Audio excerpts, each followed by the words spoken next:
What a ride we've all had these past few years. We had been in sort of a golden age. Poverty was decreasing around the world. Even violent crime was way down. The century of democratic happiness seemed to be within our grasp. But then, whatever that was, happened to all of us. And now the direction of the whole world seems to be in the hands of just a few secret people, and they keep jerking the steering wheel right to left. And most of us are disoriented now, and we're tired of it.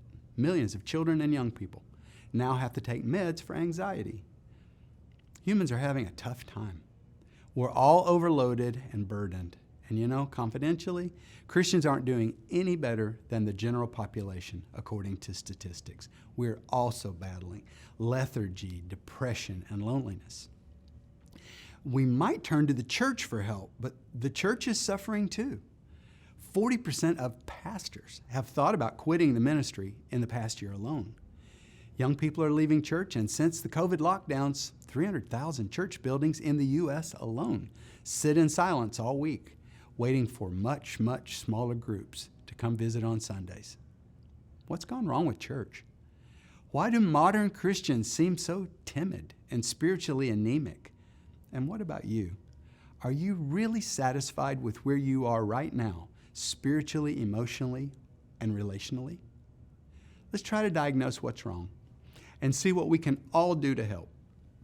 It's puzzling because, look at Christianity. It's big. Christianity is the largest religion in the world by far. There's never been anything like it in the history of the world. There are 2.7 billion Christians. That's 1 out of every 3 humans. We have millions of churches and the biggest worship buildings on the planet. And talk about diversity. Christianity is the world's most global religion. We can learn a lot from Michael Hart. He's the author of The 100, History's Most Influential People. In his book, he explains why he ranks Jesus as only number 3 out of history's most influential people, even though Jesus has more followers than any human in history. Michael Hart talks about the teachings of Jesus in this quotation. Now, these ideas are surely among the most remarkable and original ethical ideas ever presented. If they were widely followed, I would have no hesitation in placing Jesus first, but the truth is they are not widely followed. Most Christians consider the injunction to love your enemy as, at most, an ideal which might be realized in some perfect world, but one which is not a reasonable guide to conduct in the actual world. Jesus' most distinctive teaching, therefore, remains an intriguing, but basically untried suggestion. Did you get that? He's saying that the followers of Jesus simply don't follow him. Modern Christians, as a whole, simply aren't disciples of Jesus. They have largely disconnected their daily living from the teachings and model of Jesus. A Christian I know had a conversation concerning Jesus with a committed Jew. The Jewish man said, "You Christians, you're not really serious about following Jesus. He's not even your rabbi. If he were just our rabbi, we would study his words day and night. We would read everything he ever wrote every week.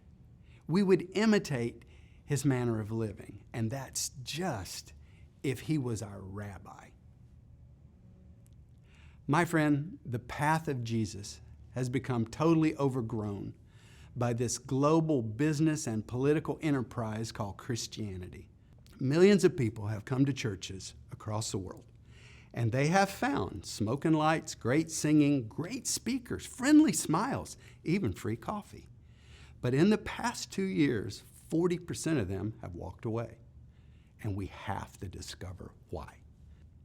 So at Media Light, we've been testing this simple Jesus way to make disciples without turning it into a study.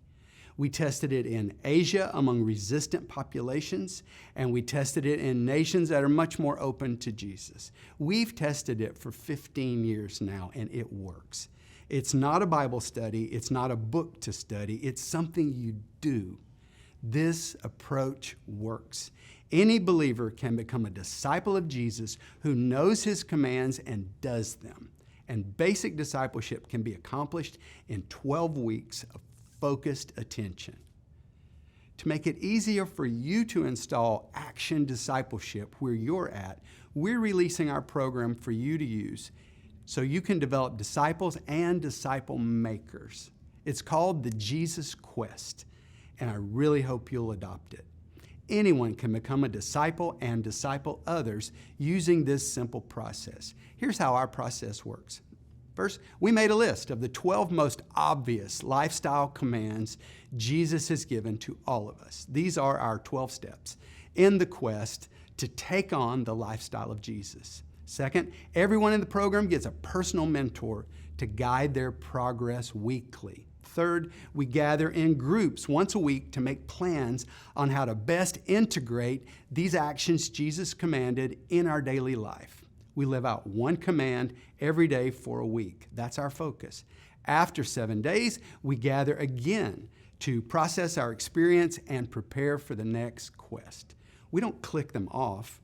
We knit them together because this is our new lifestyle, and we learn to live like Jesus did over 12 weeks. Our current system is broken. If you do nothing, your results will remain the same. You're better than that. So if you're ready for something completely different that will ground your life in Jesus and cause Him to flow through you, we invite you to join us as we enter the Jesus Quest. You'll find it at readjesusthechurch.com.